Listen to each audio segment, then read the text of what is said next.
At just 14 years old, Ethan was carrying a burden no child should bear. With his parents gone, his 8-year-old sister Lily was sick in bed, and an eviction notice was looming over their heads. Ethan needed more time and options. The cold Detroit winter wasn't their only enemy. It was poverty, isolation, and the unrelenting fear of losing each other. As social services closed in and his pockets remained empty, Ethan made a desperate choice. He would step into a world he didn't belong to, where the rules weren't in his favor, and risk everything to keep his family together. The story is one of tension, hope, and unimaginable resilience, as Ethan learns that sometimes building a future takes more than just bricks and mortar. It takes unbreakable determination and the kindness of strangers.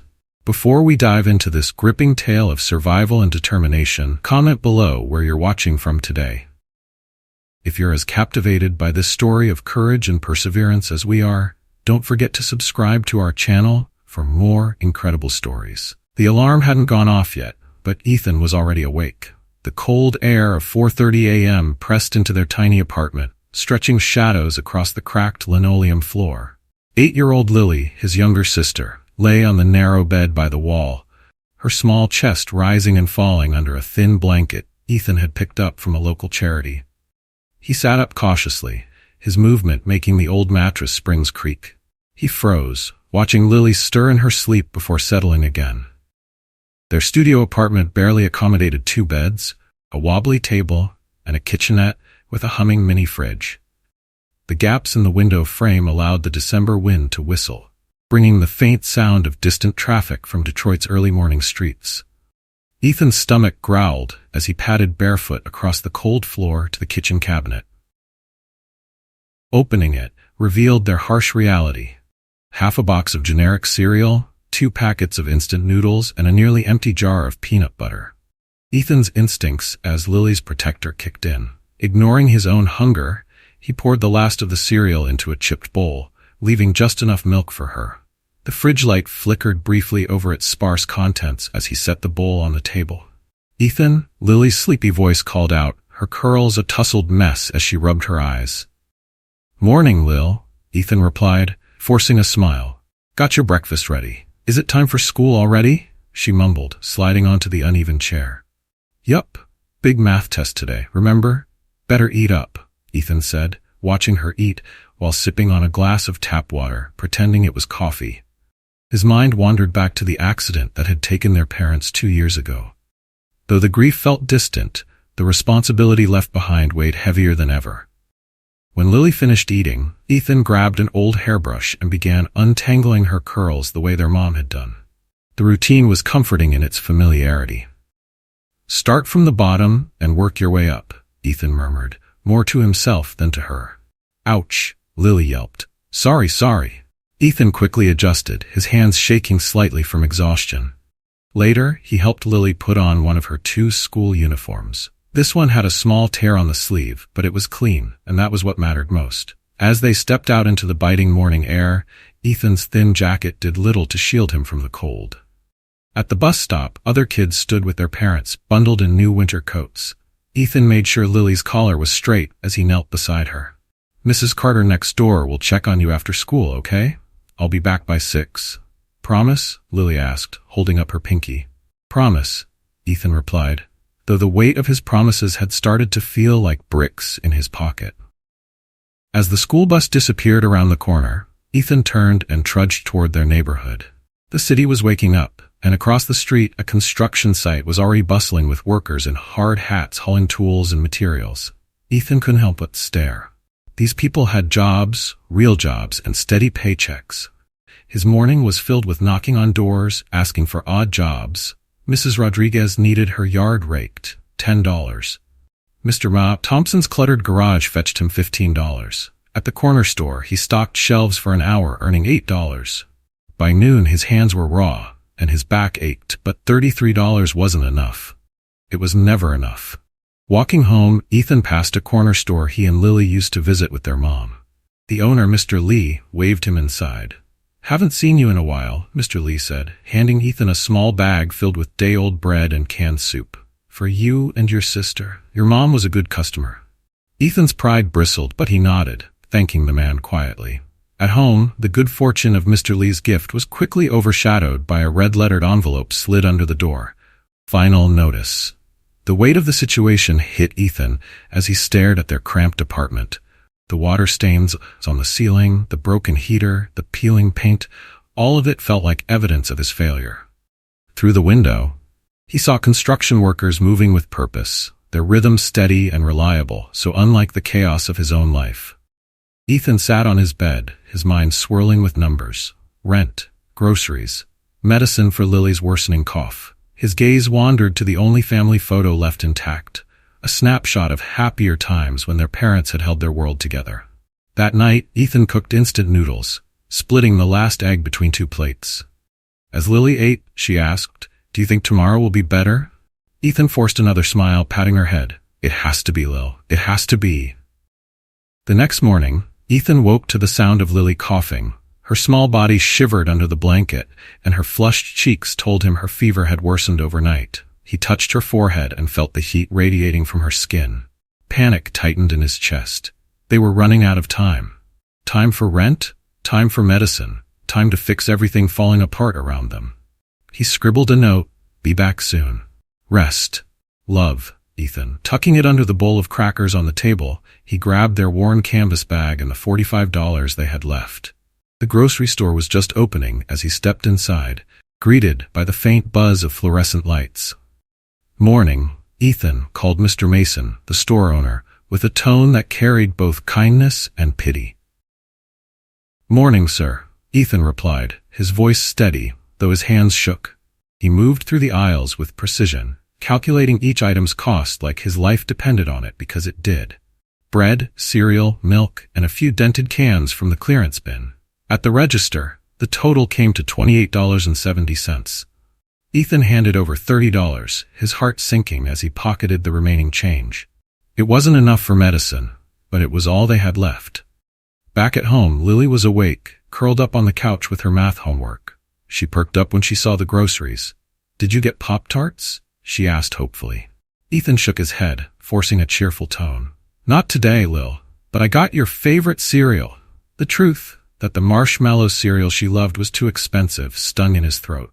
Lily's smile faltered but returned quickly, ever resilient. "That's okay. I like this one too." Ethan sat with her as she worked through her math problems, offering tips and encouragement. His own stomach growled, but he ignored it. Lily needed to eat more than he did. She deserved something, anything that resembled normalcy. "Do you think Mom would have helped me with this too?" Lily asked, holding up her paper filled with messy numbers. Ethan ruffled her hair, swallowing the lump in his throat. "She'd say you're already smarter than her." By mid-afternoon, Ethan was back on the streets, knocking on doors, chasing odd jobs. But the rejections came faster now. "We're not hiring. Too young. Insurance won't allow it." Each refusal felt like another door slamming in his face. Returning home with only aching feet and empty pockets, he found another envelope under the door. This one bore the cold, clinical tone of social services. "A mandatory home visit is scheduled for tomorrow at 2 p.m. Failure to comply would result in immediate intervention." Ethan crumpled the letter in his fist, his pulse hammering in his ears. He knew what that meant. They would see the empty cabinets, the peeling walls, the sick child. They'd see through the facade he worked so hard to maintain.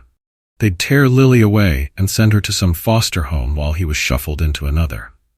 Through the window, he saw the construction site bustling with activity.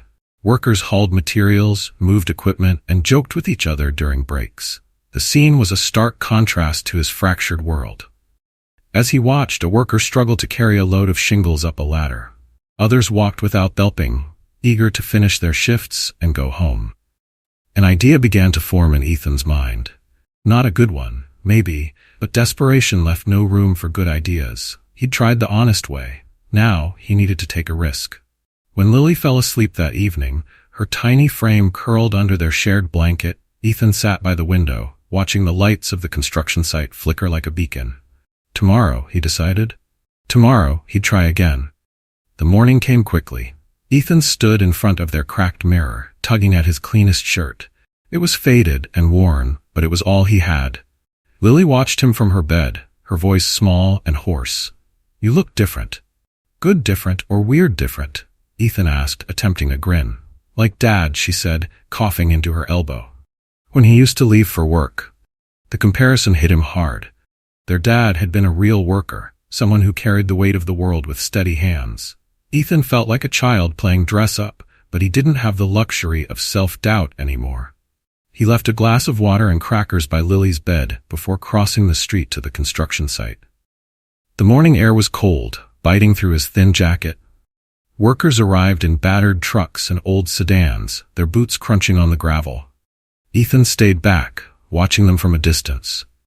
At the site entrance, a group of workers stood smoking and chatting. Ethan took a deep breath and approached, his heart pounding. "Help you with something, kid?" one of the older men asked, flicking ash from his cigarette. "I'm looking for work," Ethan said, trying to keep his voice steady. "I can lift, carry things, whatever you need." Laughter erupted from the group, not cruel but dismissive. "How old are you?" one of them asked, smirking. 12. 14, Ethan said, squaring his shoulders. "I can work hard. Just give me a chance." "Sorry, kid," another worker said, shaking his head. "Regulations. Insurance. We can't take the risk." Ethan's heart sank. But he wasn't ready to give up. "Nobody has to know. Please. My sister's sick, and not my problem," a sharp voice interrupted. The site supervisor stepped forward, his clipboard tucked under one arm. He glared at Ethan with an expression that brooked no argument. "This is a restricted area," the supervisor barked. "No place for kids playing games. Get out of here before I call security." Heat crawled up Ethan's neck as the workers turned away, their conversation resuming as though he'd never been there. He stumbled back to the apartment, his pride bruised and his hope dwindling. Lily was asleep when he returned, her breathing labored. The thermometer read 103.1 degrees Fahrenheit. Ethan sat by her bed, smoothing back her damp curls as tears threatened to spill. He had to figure something out. He always did. Ethan barely slept that night. He sat by Lily's bed, counting her breaths. The wet rattle in her chest was a cruel reminder of how little time they had. The thermometer's screen, reading 103.1 degrees Fahrenheit, felt like a taunt. He tried everything he could, cool compresses, sips of water, whispered reassurances, but nothing broke her fever. The hours passed slowly, and dawn painted weak light across their cramped apartment. Ethan's reflection in the window showed a boy too young for the weight on his shoulders, but too stubborn to give in. He glanced at the construction site across the street where the morning routine of trucks and workers was starting again. He had failed yesterday, but failure wasn't an option anymore. He left another note for Lily, getting medicine. "Be back soon. Love, Ethan." Then, pulling on his hoodie, he crossed the street toward the site. This time, he avoided the group of workers near the entrance. Instead, he circled the site, watching carefully. Workers moved like clockwork, each person playing their part in the well-oiled machine of construction. He noticed a delivery truck pull in near the southeast corner, dropping off pallets of supplies, bricks, lumber, bags of cement. An older man was struggling with a stack of bricks, his safety vest reading Peter in faded letters. His hands shook as he tried to lift too many at once, the load threatening to topple. Ethan approached cautiously. "Sir," he called, his voice trembling. "Let me help." Peter looked up, his face etched with wariness and skepticism. "This isn't a playground, kid. Go home." "Please," Ethan insisted, stepping closer. "No charge, no strings. I just want to help." Peter studied him for a long moment, then glanced toward the site's entrance. The security guard wasn't at his post yet, and the supervisor wouldn't arrive for another half hour. With a resigned sigh, Peter nodded. 10 minutes, he said gruffly. "Then you disappear." Ethan moved quickly, his hands finding the cool edges of the bricks. They were heavier than he'd expected, the rough surface scraping against his palms, but he pushed through. Peter worked beside him, their movements synchronized as they stacked and shifted the load. The rhythm of the work settled into Ethan's bones, a strange comfort in its steady repetition. Sweat soaked through his shirt despite the morning chill. His muscles burned and his fingers felt raw, but he didn't stop. Each brick was a step closer to medicine for Lily, a step away from social services, a step toward keeping his world together. When the last brick was loaded onto the wheelbarrow, Peter turned to Ethan, his expression unreadable. "Careful," he said simply, as Ethan stumbled under the weight of fatigue. Ethan nodded, his breath coming in gasps. "Thank you, sir." "Don't thank me yet," Peter muttered. "Get out of here before someone sees you." Ethan slipped away, ducking behind a stack of lumber, just as the site supervisor's voice carried through the air.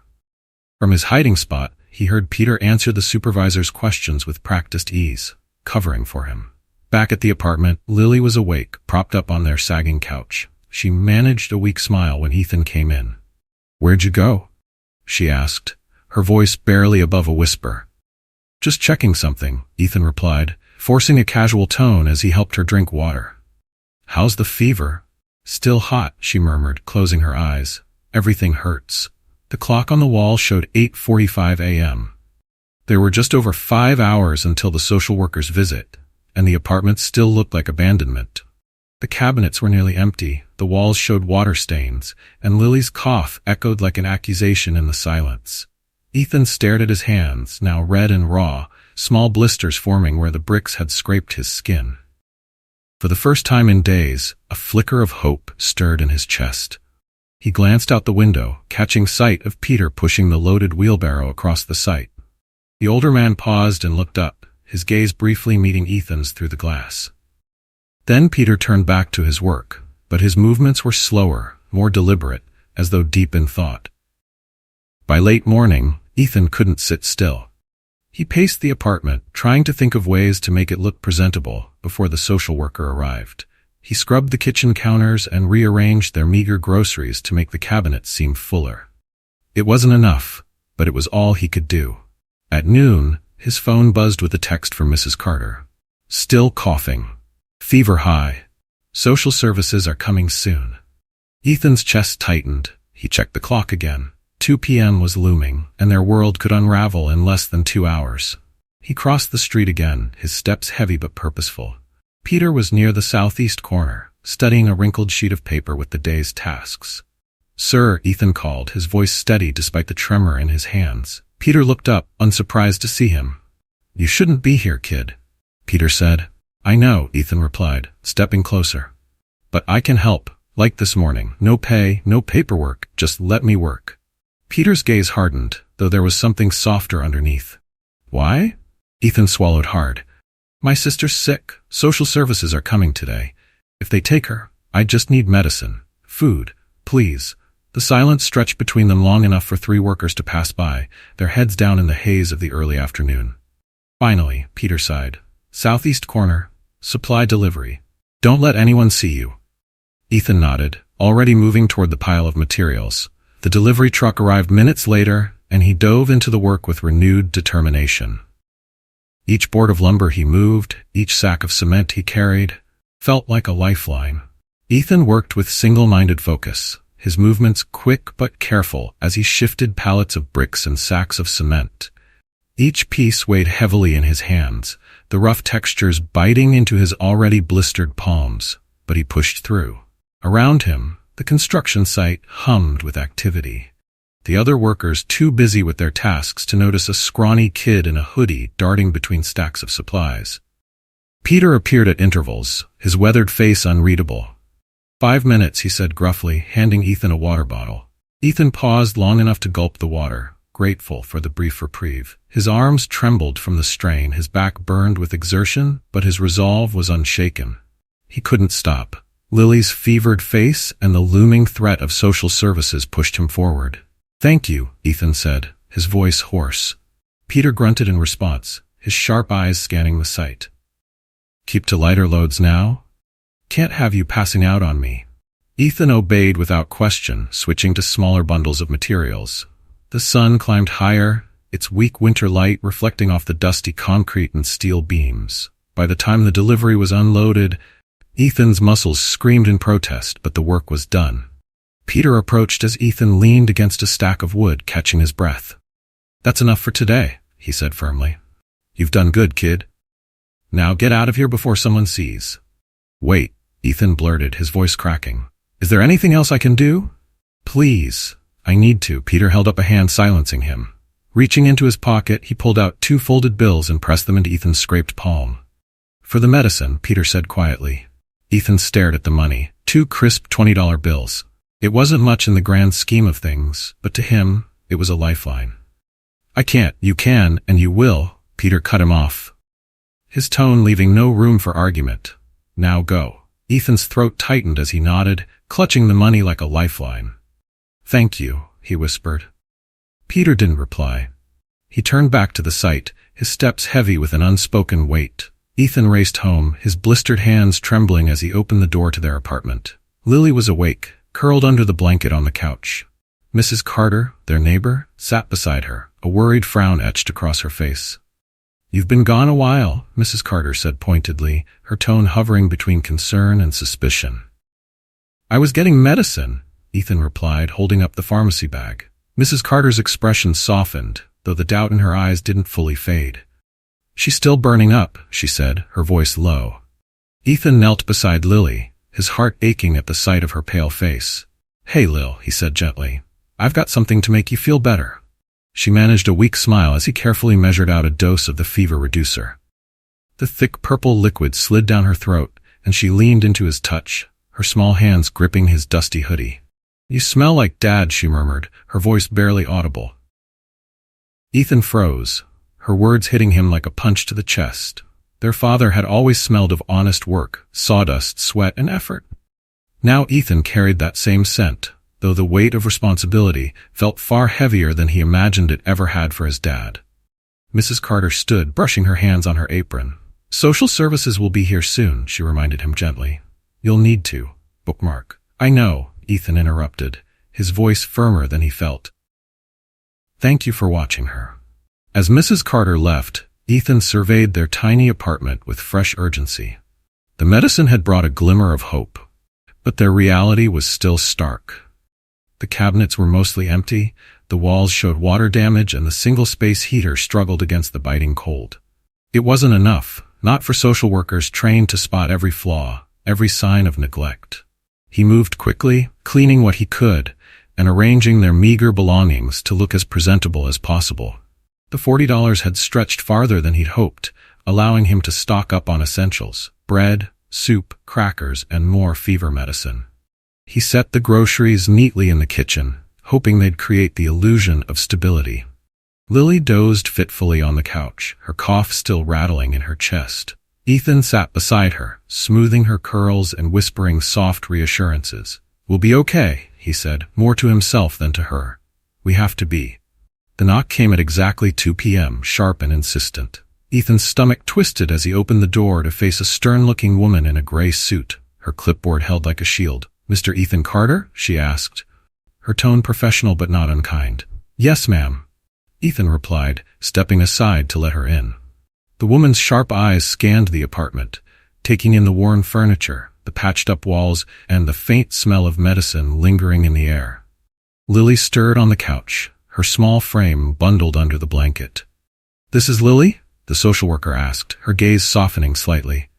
"Yes," Ethan said, his voice tight. "She's been sick, but I got her medicine. She's getting better."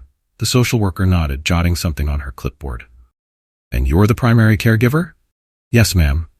Her questions came steadily, probing but not unkind. Ethan answered each one carefully, explaining their routine, his efforts to provide for Lily, and the challenges they faced. He felt the weight of her scrutiny, every word she wrote down, feeling like a verdict waiting to be passed.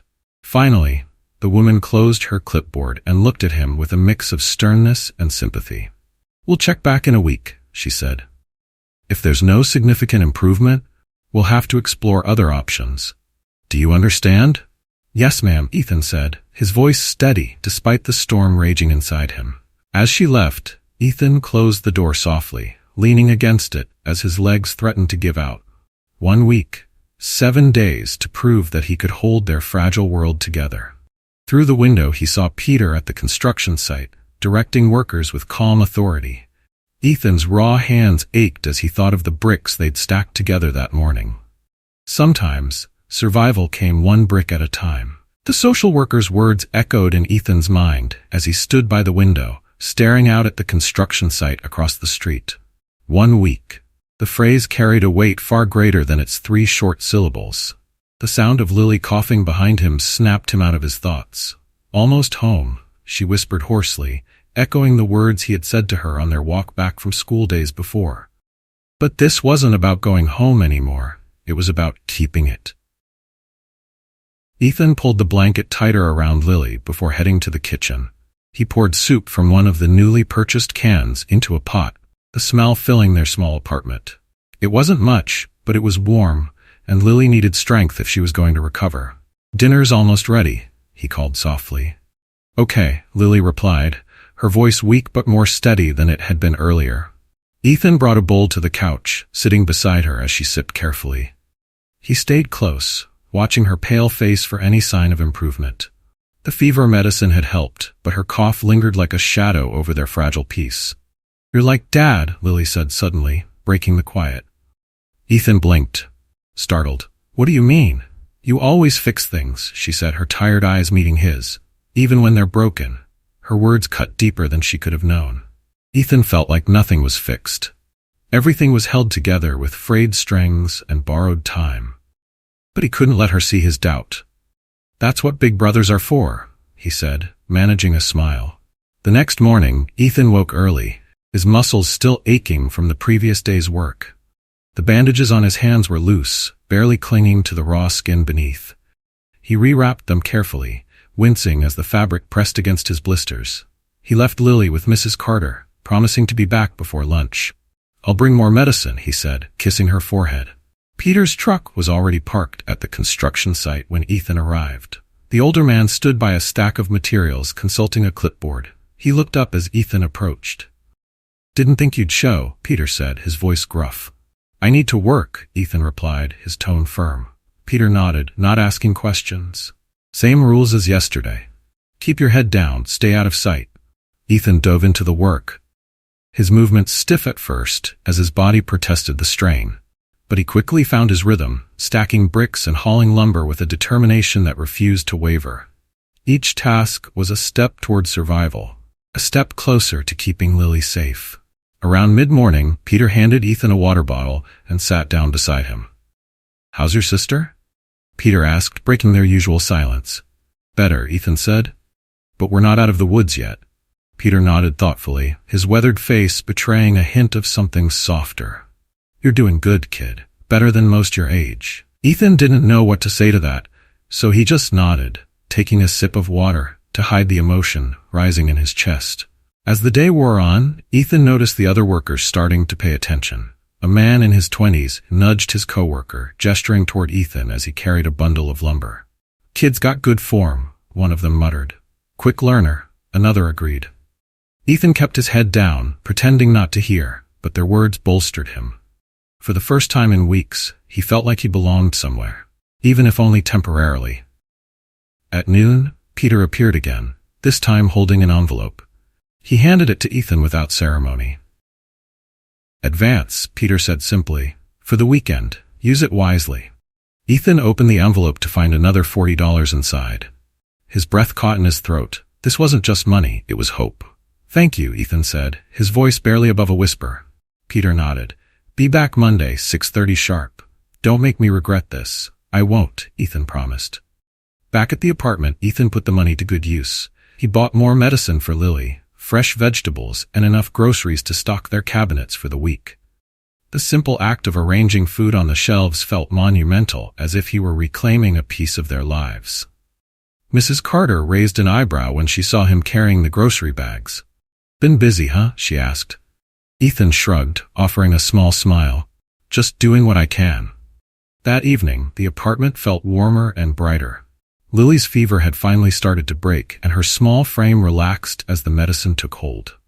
Ethan sat by her side, reading aloud from one of her favorite textbooks, his voice steady despite the exhaustion pulling at him. As Lily drifted off to sleep, Ethan allowed himself a moment of quiet. Through the window, the lights of the construction site glowed faintly, a reminder of the work that awaited him. But for the first time in weeks, he didn't feel like the walls were closing in. Monday arrived too soon, and Ethan found himself back at the construction site before dawn. The air was cold, his breath visible as he exhaled. Peter greeted him with a nod, handing him a hard hat that was slightly too big. "Time to make it official," Peter said, his tone lighter than usual. Ethan slipped on the hard hat, adjusting the strap beneath his chin. It wasn't just a piece of safety equipment, it was a badge of belonging.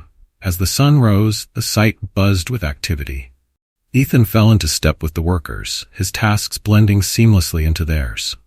He listened intently as Peter explained the importance of every step, from stacking bricks to mixing cement. "You're not just building walls," Peter said at one point. "You're building something that lasts." Ethan glanced at his hands, the blisters slowly hardening into calluses. For the first time, he understood what Peter meant. By the end of the week, Ethan had settled into a routine at the construction site. Each morning, he arrived before dawn, his hands still wrapped in bandages to protect the tender skin beneath. Peter was always waiting, clipboard in hand, ready to assign tasks. Ethan's confidence grew with each passing day. He learned to stack bricks properly, mix cement with precision, and handle heavy materials without straining his body. The workers who had once dismissed him as just a desperate kid now gave him nods of approval. "Not bad for a rookie," one of the younger men remarked as Ethan helped secure a beam in place. "Works harder than half the crew," another chimed in. Ethan didn't let the praise distract him. Every task completed was another step closer to stability for him and Lily. On Friday afternoon, Peter called Ethan over as the site was winding down for the weekend. His face was unusually serious, his weathered hands clutching a stack of papers. "Come with me," Peter said, leading Ethan to the small office trailer on the edge of the site. The cramped space smelled faintly of coffee and dust, a stack of blueprints spread across the desk. Peter gestured for Ethan to sit on the folding chair while he closed the door. "What I'm about to suggest isn't exactly standard procedure," Peter began, his voice gruff but not unkind. "But it's not illegal either." Ethan's heart raced. "What do you mean?" Peter sat down across from him, sliding the papers forward. "There's a program, youth apprenticeships. Usually it's for kids 16 and older, but sometimes rules can bend if people want them to." Ethan's eyes widened as he scanned the documents. They detailed a structured program, including supervised work hours, safety training, and a small but steady paycheck. "I can't," Ethan started, but Peter cut him off. "You can," he said firmly. "But there are conditions. School comes first. You'll need to keep your grades up and attend every class. The work will be limited to after-school hours and weekends. One mistake, just one, and it's over. Understand?" "Yes, sir," Ethan said quickly, the words tumbling out before he could fully process them. Peter nodded, leaning back in his chair. "Good. I've already spoken to some people and had a few calls. This will look good on paper, real good. It'll buy you time with social services, maybe even get them off your back for good." Ethan swallowed hard, the weight of Peter's gesture sinking in. "Why are you helping me?" Peter's gaze softened, though his voice remained steady. "I had a son once. It would have been about your age now. Lost him a long time ago." He paused, his words hanging heavy in the air. "Helping you feels like the right thing to do." Ethan didn't know what to say. The lump in his throat made speaking impossible, so he just nodded, gripping the edges of the papers tightly. "Start Monday," Peter said, standing and handing Ethan an envelope. "Call it in advance. Use it to get what you need." Ethan opened the envelope to find $200 inside. He stared at the money, his vision blurring with tears he refused to let fall. "Thank you," he managed, his voice barely above a whisper. "Don't thank me yet," Peter replied, a hint of a smile tugging at his lips. "Thank me for showing up Monday. I am ready to work." Ethan spent the rest of the weekend preparing for Monday. The money allowed him to fill their cabinets with real groceries, not just clearance bin scraps. He bought fresh fruits and vegetables, meat, and a few treats for Lily, a box of Pop-Tarts and her favorite marshmallow cereal. The apartment felt different as he cleaned and organized, scrubbing away the grime that had clung to every surface. He even managed to fix the wobbly table leg with tools borrowed from Mrs. Carter. When Lily saw the changes, her face lit up. "Did you win the lottery?" she teased, her voice still raspy but filled with more life than he'd seen in weeks. "Better," Ethan replied, smiling. "We're going to be okay, Lil." Lily beamed, her cheeks regaining some of their color as she worked on her homework at the now stable table. Ethan helped her with multiplication problems, his mind briefly forgetting the weight of their situation as they laughed over silly mistakes. Monday came with the buzz of new beginnings. Ethan arrived at the construction site early, his freshly laundered shirt tucked neatly into his jeans. Peter handed him a bright yellow safety vest with his name stenciled across the pocket. "Welcome to the team," Peter said, clapping him on the shoulder. Ethan slipped on the vest, its weight feeling both literal and symbolic. This wasn't just a job, it was a chance to rebuild his life. The day passed in a blur of activity. Ethan shadowed Peter closely, learning not just how to do the work, but why each step was important. He took notes in a small notebook Peter had given him, jotting down measurements, safety tips, and the names of tools he'd never seen before.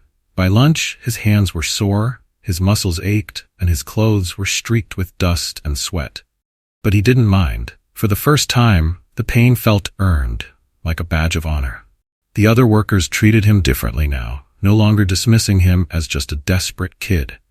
During the break, one of them handed him an extra sandwich. "Figured you'd be hungry," the man said with a grin. "You've been keeping up with the rest of us." Ethan smiled, accepting the sandwich with a quiet "Naim. Thank you." That evening, Ethan returned home to find Lily waiting with Mrs. Carter. She held up a math test, marked with a bright red 98%, top of the class. Lily announced proudly. Ethan hugged her tightly, his heart swelling with pride.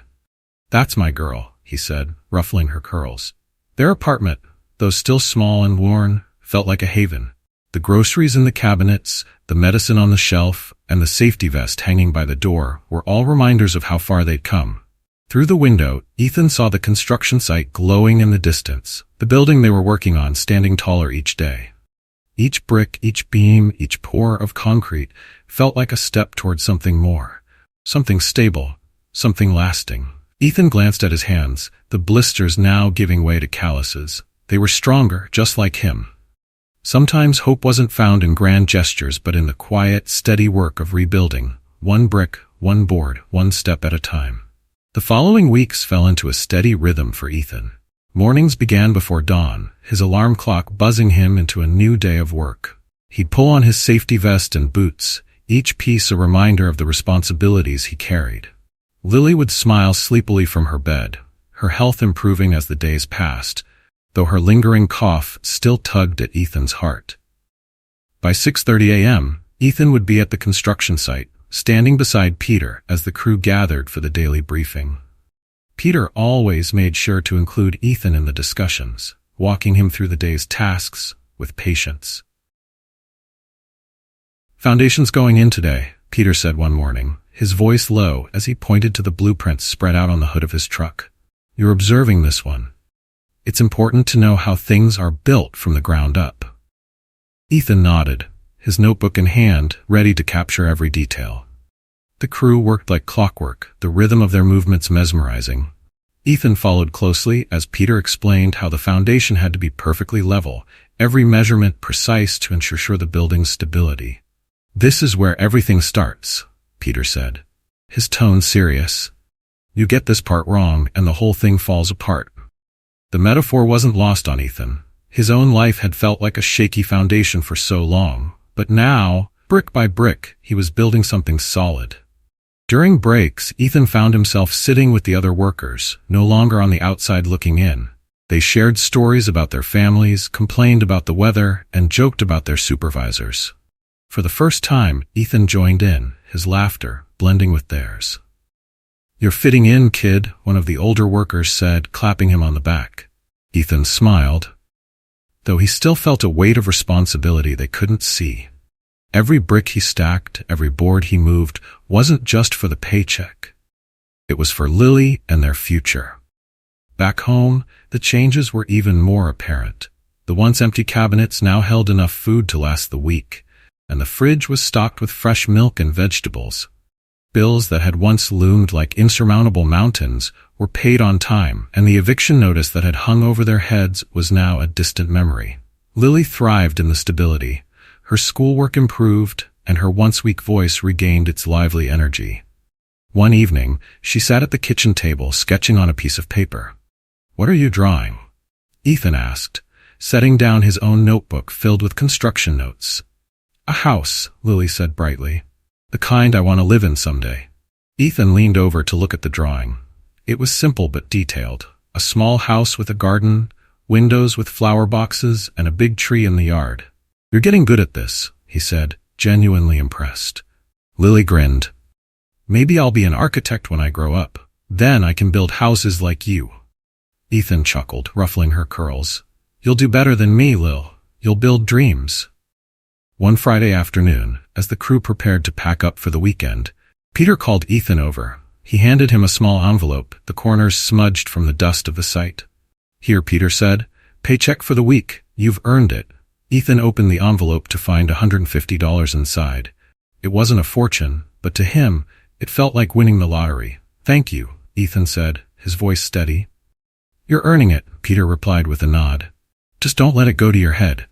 Ethan laughed lightly, the sound surprising even himself. That weekend, Ethan used part of his paycheck to surprise Lily. He bought her a small set of colored pencils and a sketch pad, something she could use to bring her designs to life. "For me?" Lily asked, her eyes wide with excitement as she held the supplies. "For you," Ethan said, smiling. "Every architect needs the right tools." Lily hugged him tightly, her small arms wrapping around his waist. "You're the best big brother ever." Ethan hugged her back, his heart swelling. Moments like these reminded him why he worked so hard, why he pushed through the blisters and the exhaustion. At the construction site, Ethan continued to learn from Peter and the rest of the crew. Each day brought new challenges and new skills to master. One afternoon, Peter handed Ethan a clipboard and a measuring tape. "Your turn," Peter said. "We need the dimensions for that wall. Make sure they match the blueprints." Ethan hesitated, the weight of the task making him nervous. "You've got this," Peter said, his voice steady. "Just take your time."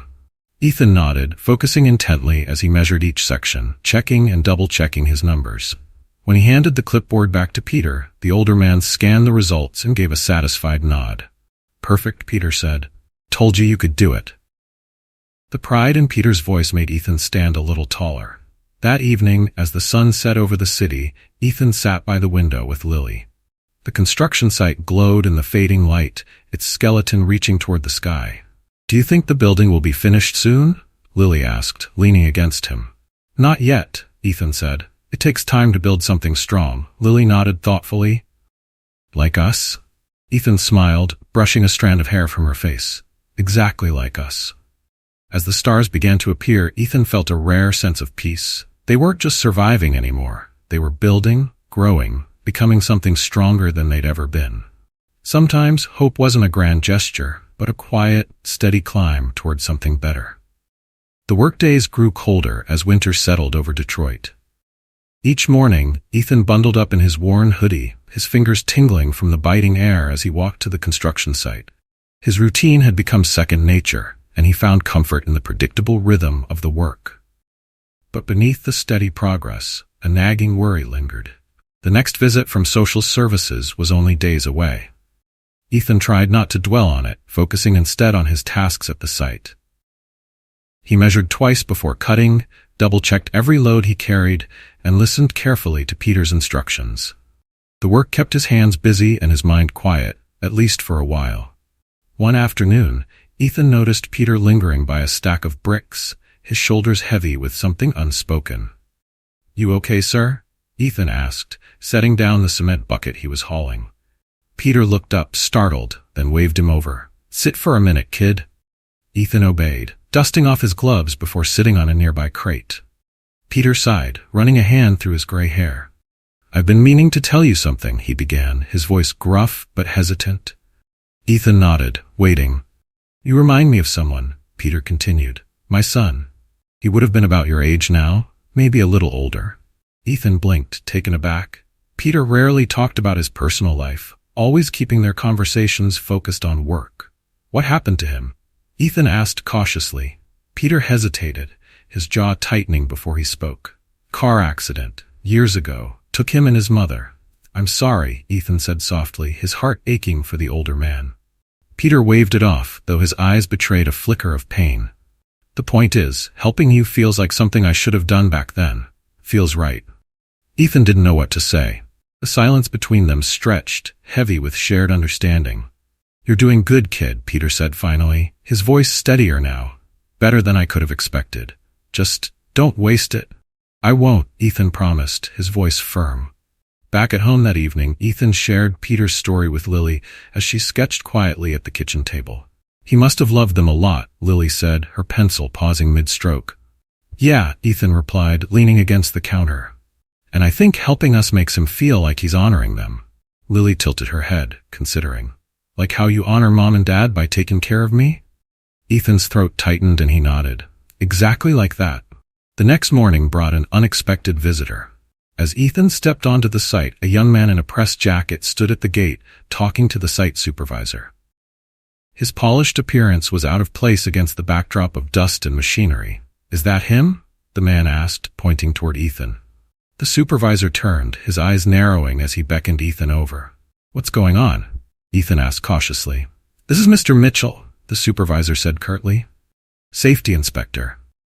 He's here about you. Ethan's stomach dropped. He glanced at Peter, who was already striding toward them, his expression carefully neutral. We've got everything under control, Peter said before the inspector could speak. Mr. Mitchell raised an eyebrow. You're allowing a minor to work here unsupervised? Peter crossed his arms. Ethan's part of an approved youth program. Everything's by the book. Mitchell didn't look convinced. I'll need to see documentation. Peter handed over a folder with the program details, his calm demeanor betraying none of the tension Ethan felt. The inspector scanned the papers, his expression softening slightly. Looks like you've covered your bases, Mitchell said, snapping the folder shut. Just make sure everything stays above board. Will do, Peter replied, his tone firm. As the inspector walked away, Peter turned to Ethan, his voice low.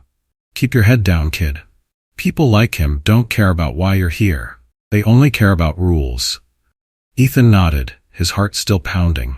That evening, as Ethan helped Lily with her math homework, he couldn't shake the feeling of impending scrutiny. The visit from social services was the next day, and the inspector's presence had reminded him just how fragile their situation was. Do you think they'll let us stay? Lily asked, her voice small. Ethan paused, his pencil hovering over her workbook. They will, he said firmly, though doubt gnawed at him. Because we're a family, and families stick together. Lily nodded, though the worry in her eyes didn't fade. The knock came at 2 p.m. sharp, just as expected. Ethan opened the door to find the same social worker from before, her clipboard clutched in one hand. Mr. Carter, she greeted, stepping inside. Ethan guided her through the apartment, pointing out the freshly stocked cabinets, the organized shelves, and the heater he'd managed to fix. You've made improvements, the social worker noted, her tone more neutral than encouraging. Ethan swallowed hard. I've been working, trying to make things better. The woman paused by the couch, where Lily sat bundled in a blanket, her sketch pad resting on her lap. And how's Lily? Better, Ethan said quickly. The medicine helped a lot. The social worker crouched beside Lily, offering a small smile. What are you drawing? A house, Lily replied, holding up the sketch. The woman studied the drawing, her expression softening.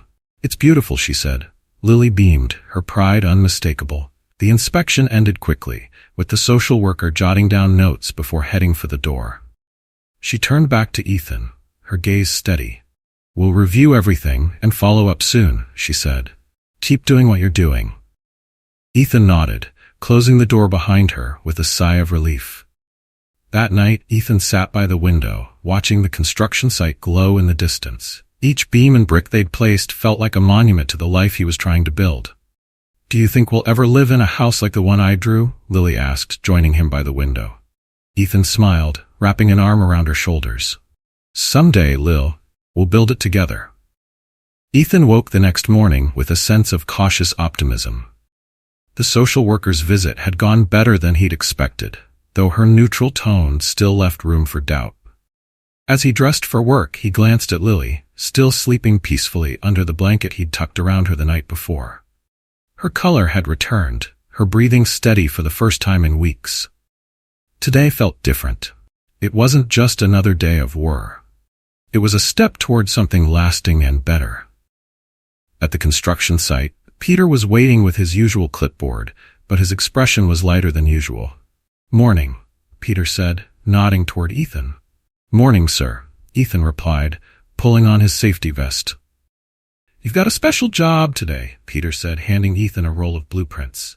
You'll be shadowing the crew on the second floor. Time to learn the next stage of building. Ethan's eyes widened as he unrolled the plans, scanning the detailed drawings. You sure I'm ready for this? You're ready, Peter said firmly. Ethan climbed the temporary stairs leading to the second floor, the skeletal framework of the building stretching high above him. The wind was sharper up there, tugging at his hoodie as he joined the crew. The foreman gave him a brief rundown of the tasks for the day: framing walls, reinforcing beams, and preparing for the next round of inspections. Ethan watched intently as the workers secured each beam with precision, their movements practiced and efficient. When the foreman handed him a nail gun, his hands trembled slightly, but he steadied himself, following the instructions he'd been given. Good work, kid, the foreman said after Ethan successfully reinforced a beam. You're picking this up fast. Ethan nodded, a small swell of pride warming him against the cold wind. During the lunch break, Ethan sat on an overturned bucket, eating the sandwich he'd packed. The other workers gathered around, their voices filled with laughter and light-hearted complaints about the day's tasks. Got a real future here if you stick with it, one of them said, clapping Ethan on the shoulder. Thanks, Ethan said, his voice quiet but sincere. Peter joined them, his thermos in hand. You're doing good, Carter. Keep it up. The encouragement, simple as it was, meant more to Ethan than he could express. That evening, Ethan returned home to find Lily waiting with her sketch pad open. She'd drawn another house, this one more detailed than the last. Look, she said, holding it up proudly. Ethan studied the drawing, smiling at the careful lines and bright colors. You're getting better every day, he said. One day, we'll live in a house like this, Lily said confidently. And I'll design it. Ethan ruffled her curls, his heart swelling with pride. I have no doubt. The days turned into weeks, and Ethan's confidence grew with every task he completed at the construction site. He learned to cut wood with precision, align beams perfectly, and mix concrete to exact specifications. The calluses on his hands thickened, a badge of his hard work. Peter continued to mentor him, explaining not just the how but the why behind each step of the process. You're not just building walls, Peter said one afternoon as they worked side by side. You're creating something that'll stand for years, something people will rely on. The metaphor wasn't lost on Ethan. Each brick, each beam, and each nail felt like a step toward a future he was building, not just for himself, but for Lily too. On Friday, Peter approached Ethan with a small envelope. Here, he said. This one's a little bigger than usual. You've earned it. Ethan opened the envelope to find $200 inside. His breath caught in his throat. It wasn't just money. It was a chance to finally get ahead. Thank you, Ethan said, his voice steady despite the emotion swelling in his chest. You've earned it, Peter said simply. That weekend, Ethan used part of his paycheck to buy Lily a new winter coat and a pair of boots to replace her worn sneakers. He also stocked up on groceries, ensuring their cabinets were full. When he handed Lily the coat, her eyes lit up. For me? She asked, her voice filled with wonder. For you, Ethan said, smiling. Lily threw her arms around him, her excitement contagious. Thank you. Ethan hugged her tightly, his heart full.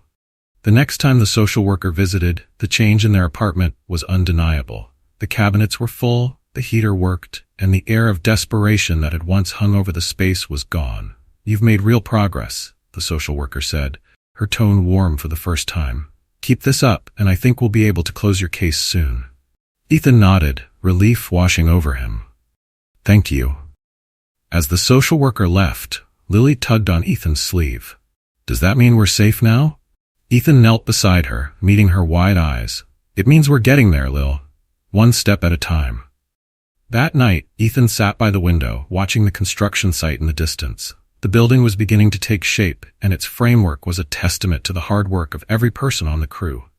Do you think you'll always build things? Lily asked, climbing onto his lap. Maybe, Ethan said thoughtfully. It's good work, honest work. Like Dad? Lily asked. Ethan smiled, brushing a strand of hair from her face. Yeah, like Dad, but also like me. Lily grinned, her small hand resting on his calloused one. We're a good team, aren't we? The best, Ethan replied, his voice steady with conviction. As they watched the city lights flicker in the distance, Ethan felt something he hadn't felt in years. Hope. They weren't just surviving anymore. They were building something real, something that could last. 5 years had passed since Ethan first stepped onto the construction site. The memories of those early days, blistered hands, sleepless nights, and the constant fear of losing Lily still lingered. But they no longer defined his life. At 19, Ethan stood on the top floor of a 20-story office building, his safety vest carrying patches of certification that marked him as a skilled apprentice and team leader. The wind swept through the open space, but Ethan stood steady, his calloused hands resting on the rough concrete edge. Below, the city stretched out, alive with movement. Detroit had become his home in ways he never imagined. "Hey, Carter," a voice called from below. Ethan looked down to see Peter standing by his old truck, which was a familiar sight on the site. Though officially retired, Peter still visited regularly, his coffee thermos in hand and advice ready for anyone willing to listen. "Coming down," Ethan shouted. Making his way to the stairs, Peter greeted him with a nod, the faint smile on his face a constant reminder of their bond. "Building's coming along nicely," Peter said, glancing up at the structure towering above them. "Thanks to you," Ethan replied. Peter shook his head. "You're the one who's done the work, kid. I just gave you a nudge." Ethan smiled, the weight of those early struggles feeling lighter now. "Lily's sketches are all over our apartment," he said. "She's talking about applying to architecture school next year." Peter's face lit up with pride. "She'll do great, just like her brother." Ethan's throat tightened, but he managed to nod. "Thanks, Peter, for everything." Peter waved him off with a gruff laugh. "Don't get all sentimental on me now." Later that day, Ethan sat in the site office, going over the schedules for the next week. The building was nearing completion, but there was still work to be done. As he flipped through the pages, his phone buzzed on the desk. It was a text from Lily. "Just aced my math test. Top of the class." Ethan grinned, typing back a quick response. "Proud of you, Squirt. Keep it up." By the time Ethan returned home that evening, Lily was waiting with her usual excitement. At 13, she had grown taller and more confident, her sketches now rivaling those of professionals. "Guess what?" Lily said, holding up a piece of paper. "What?" Ethan asked, setting down his lunch cooler. "I got an A on my project. Mrs. Jenkins said it's the best one in the class." Ethan hugged her tightly, his chest swelling with pride. "You're amazing. You know that?" Lily giggled. "I have a pretty great teacher." Ethan laughed, ruffling her hair. "You're doing all the hard work, Lil. I'm just here to cheer you on." Their apartment, now a 2-bedroom space filled with warmth and light, bore little resemblance to the cramped studio they had once called home. The walls were decorated with Lily's drawings and Ethan's certificates from trade school. The once empty cabinets now overflowed with food, and the sound of laughter filled the space more often than not. After dinner, Ethan and Lily sat by the window, a familiar ritual they both cherished. The construction site glowed in the distance, its floodlights painting the skeleton of their latest project against the dark sky. "Do you think I'll get to design buildings like that one day?" Lily asked, her voice full of hope. "Not just like that," Ethan said, smiling. "Better. You'll design buildings that change the world." Lily grinned, leaning her head against his shoulder. The next day, Ethan arrived at the site and found 3 nervous teenagers standing near the entrance. They wore borrowed safety vests and carried uncertain expressions. "Who are the newbies?" Ethan asked, joining Peter near his truck. "Part of the youth program," Peter said, sipping his coffee. "Figured you'd want to meet them." Ethan nodded, his gaze softening as he approached the teens. He recognized the mix of fear and determination in their eyes. It was the same look he'd had years ago when he first begged for a chance. "Welcome to the team," Ethan said, his voice steady and warm. "Let's build something that lasts." The day passed quickly, filled with teaching moments and hard work. Ethan guided the teenagers through their tasks, showing them how to handle tools and explaining the importance of safety. He saw flashes of his younger self in their movements, the way they fumbled at first but improved with each attempt. Peter watched from a distance, a satisfied smile on his face. "You've done good, Carter," he said quietly, almost to himself. That evening, Ethan returned to the top floor of the building, the city stretching out below him like a map of possibility. He stood for a moment, letting the wind tug at his vest, and thought about how far he and Lily had come. They had faced impossible odds, but they had never stopped moving forward. Brick by brick, they had built a life for themselves, a life filled with stability, hope, and dreams that felt within reach. As the sun set, Ethan made his way back down to the ground, where the teenagers were finishing their shifts. He clapped one of them on the back, offering a few words of encouragement before heading to his truck. Through the window, the city lights began to flicker, a reminder of how far he'd come and how far he still had to go. Lily's voice echoed in his mind. "We're a good team, aren't we?" Ethan smiled to himself as he drove home, the future stretching before him like an open road. They weren't just surviving anymore. They were building, and what they were building would last. Years later, Ethan stood beside Lily at the ribbon-cutting ceremony for her first completed project, a community center designed to provide resources for struggling families. As the crowd applauded, Ethan's eyes met Peter's, who stood in the back, his proud smile unmistakable.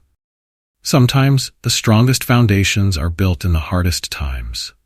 And sometimes the best builders are the ones who know what it means to rebuild. Ethan and Lily's journey is a testament to the power of perseverance, kindness, and community. From the darkest days of their lives, where every breath felt like a battle against insurmountable not just a new home, but a life filled with hope and purpose. Ethan's resilience and determination to protect his sister at all costs, coupled with the compassion of strangers like Peter, remind us that even in our hardest moments, we are never truly alone. The story offers a poignant reminder that struggles can forge the strongest foundations. It's not the circumstances that define us, but how we choose to face them. For Ethan, every brick he lifted, every wall he built became a symbol of his commitment to creating a better future, not just for himself, but for Lily, whose dreams now soar higher than ever. What makes this story resonate so deeply is its raw humanity. It teaches us that success is not measured by how far we climb, but by the lives we touch and the strength we gain along the way. When given a chance, even the smallest act of kindness can spark a transformation, helping someone build something lasting out of the rubble of their hardships. If this story moves you, we want to hear your thoughts. Was it inspiring? If you thought the story was good, comment with a 1. If you thought it was amazing, comment with a 2. Share your thoughts about this story in the comments below, and let us know about the moments in your own life that inspired resilience, hope, or change. Don't forget to subscribe to our channel so you won't miss more meaningful stories coming your way. Your voice matters, and we're here to listen.